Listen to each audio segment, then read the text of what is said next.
Hüseyin ad günüsüdür. Təbrik elə Hüseyn.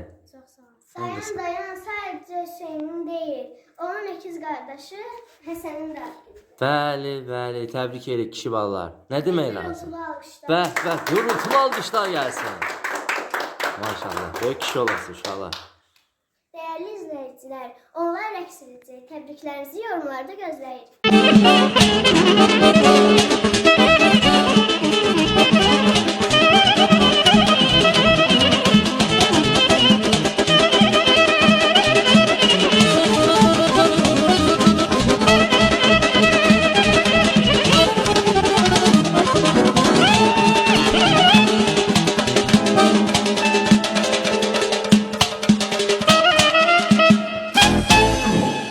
Bravo!